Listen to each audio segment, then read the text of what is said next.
Drama serial हसरत। फबीहा जिसने इस बार फैसला कर लिया है कि वो अरहम और सनाया की जिंदगी से निकल जाएगी क्योंकि वो कभी भी नहीं चाहती कि उन दोनों की तलाक हो। उधर फरहीन जिसे अपनी ही फिक्र लगी हुई है, हमजा को इस बार काबू करने जा रही है। आने वाली किसकी मुकम्मल कहानी में आप सभी दोस्त देखेंगे। सभी मेहमानों के चले जाने के बाद टेरेस के ऊपर जैसे ही फबीहा जाती है तो यहाँ पर जाकर इस बार वो अपनी बहन फरहीन के साथ बात करने वाली है। यहाँ पर वो बात कर रही होती है फरहीन के साथ। फरहीन उसे समझाने की कोशिश करती है और कहती है कि अल्लाह का शुक्र है कि चलो आप लोगों ने मुझे याद तो रखा। यहाँ पर इंसान अपनी औकात ही भूल जाता है पैसे को देखकर। शुक्र अल्लाह का तुमने मेरी कॉल उठाकर मुझे पहचान तो लिया। यहाँ पर फबीहा कहती है कि अपने खूनी रिश्तों को कभी भी इंसान नहीं भुला सकता। यही बात सुनने के बाद फरहीन उसे खरी खरी सुना देती है और कहती है कि यहाँ पर खून के रिश्तों को कौन देखता है, यहाँ पर तो आजकल सिर्फ और सिर्फ पैसा ही देखा जाता है, पैसे को ही सलाम होती है। मुझे लगता था तख्तो ताज मिलने के बाद तुम मुझे भूल जाओगी, चलो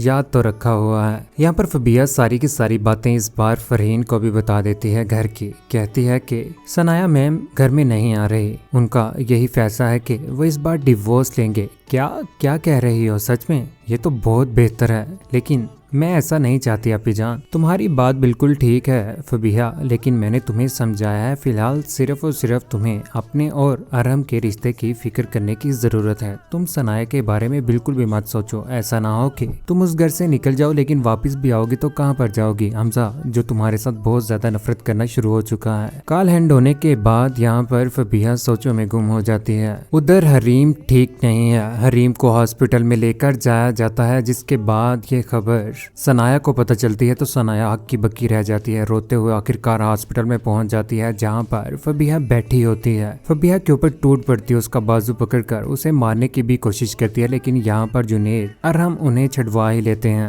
सनाया कभी भी बर्दाश्त नहीं करती कि यहाँ पर उसकी बेटी हरीम के साथ कुछ हो, रोना शुरू कर देती है। यहाँ पर जुनैद उसे हौसला देने की भरपूर कोशिश करता और कहता है कि सब्र रखो, डॉक्टर साहिब ने कहा है कि बहुत जल्द बेहतर हो जाएगी हरीम, बेहतर है कि तुम खामोश हो जाओ।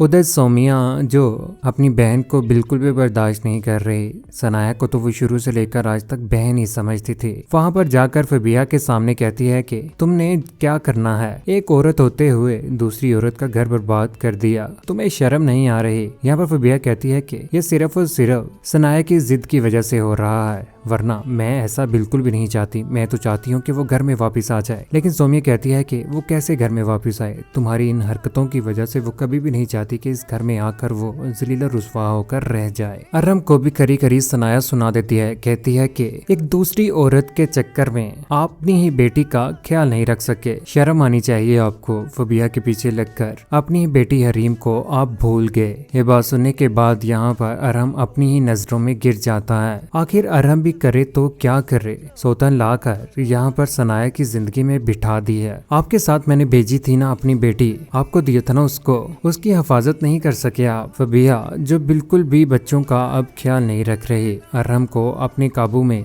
करने के लिए सिर्फ और सिर्फ हर वक्त उसी के पीछे लगी होती है। सनाया कहती है कि आप एक बाप क्या एक शोहर कुछ भी नहीं बन सकते आप। यहाँ पर फबीहा के ऊपर दोबारा से टूट पड़ती और कहती है कि इसको कहें कि अपनी शक्ल यहाँ से गुम करे। उधर सनाया जब उसकी किसी किस्म की कोई भी बात नहीं मानी जाती तो यहाँ पर सनाया दोबारा से उसे फैसला सुना देती और कहती है कि इस बार मैं तुम्हें तलाक का नोटिस भेज ही दूंगी, बेहतर होगा कि उसके ऊपर साइन करके मुझे फारिग कर देना। यहाँ पर जब मेरी बेटी बेहतर होती है, ठीक होती है, तो मैं यहाँ से चली जाऊंगी और दोबारा कभी भी आपकी जिंदगी में नहीं आऊंगी। आप जिस तरह से अपनी जिंदगी गुजार रहे हैं गुजारें, फबीहा के साथ गुजारना चाहते हैं नहीं नहीं सनाया, मैं आपके साथ भी वक्त गुजारना चाहता हूँ। यहाँ पर सनाया को भी मनाने की कोशिश करता है अरहम, अपनी बेटी को मैं यहाँ से लेकर चली जाऊंगी। दूसरी जानिब सनाया की माँ घर में रो रही है, अल्लाह के आगे दुआएं कर रही है, खुदा के आगे हाथ फैला देती है, हाथ जोड़ देती है और कहती है कि मुझसे कौन सी गलती हो गई या अल्लाह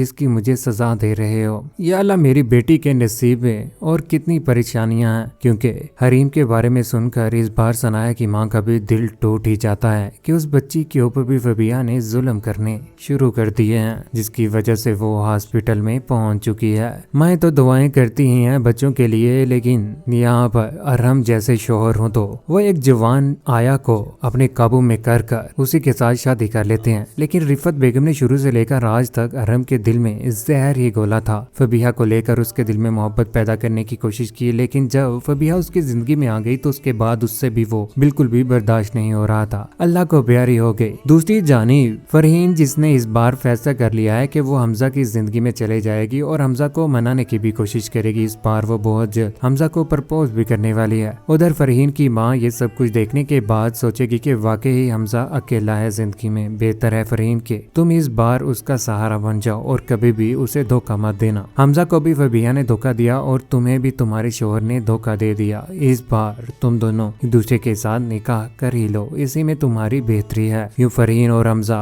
एक होने ही वाले हैं। उधर फबीहा का बुरा वक्त तो बहुत जल्द शुरू होने ही वाला है। तलाक के बाद जब बच्चे अरहम के पास ही रहा करेंगे, सनाया के हाथ इस बार कुछ भी नहीं आने वाला। सनाया जो कभी भी नहीं मानती फबीहा के साथ रहने के लिए, इस बार जब बच्चे भी वहां पर चले जाएंगे उसके बाद उसे यही डर रहेगा कि वहां पर फबीहा जो बच्चों का बिल्कुल भी अच्छे तरीके से ख्याल नहीं रख सकती। बच्चे जब स्कूल से घर वापस नहीं आएंगे तो उसके बाद परेशानियां शुरू हो ही जाएंगी। घर में आए रोज तरह तरह की लड़ाइयां, जिसकी वजह से बच्चों ने भी फैसला कर लिया कि वो घर छोड़कर चले जाएंगे। फबीहा जो बच्चों का तो अब ख्याल भी नहीं रख रही थी, उन्हें खाना भी नहीं दे रही थी, जिसकी वजह से उन्होंने फैसला कर लिया घर छोड़कर चले जाएंगे। इसके बाद वो किसी दरबार के ऊपर जाकर रिहाइश पजीर हो जाएंगे और अपने घर वालों के साथ किसी किस्म का कोई भी राब्ता नहीं होगा। जैसे ही सनाया घर में आती है तो यहाँ पर आकर फबीहा और अरहम के ऊपर टूट पड़ती है। उधर अरहम फबीहा के ऊपर कि तुम्हारे ऊपर ही बच्चों की जिम्मेदारियां लगाई थी, बच्चों को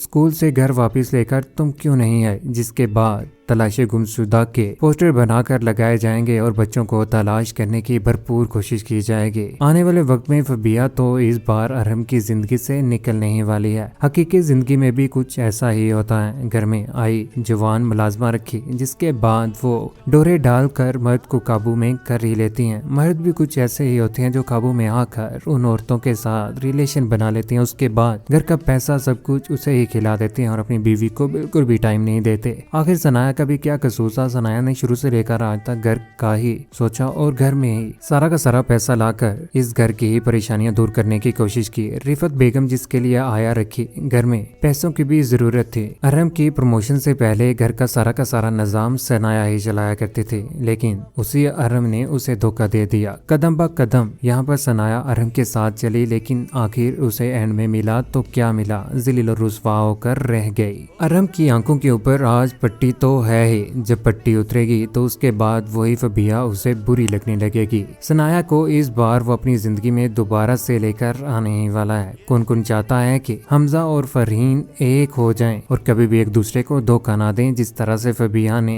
हमजा को दिया था। कौन कौन चाहता है कि बच्चों को लेकर दोबारा से सनाया उसी घर में चली जाए। कौन कौन ये भी चाहता है कि फबीहा अरहम की जिंदगी से निकल जाए, क्योंकि दूसरों का बुरा करने वाला कभी भी अपनी जिंदगी में खुश नहीं रह सकता, जिस तरह से फबीहा के साथ होने ही वाला है। अपनी कीमती राय का इज़हार नीचे कमेंट सेक्शन में जरूर दीजिएगा। चैनल को सब्सक्राइब करने के बाद बेल का बटन जरूर दबाइएगा। अपना ख्याल रखिएगा, दुआ में याद रखिएगा। अल्लाह हाफिज।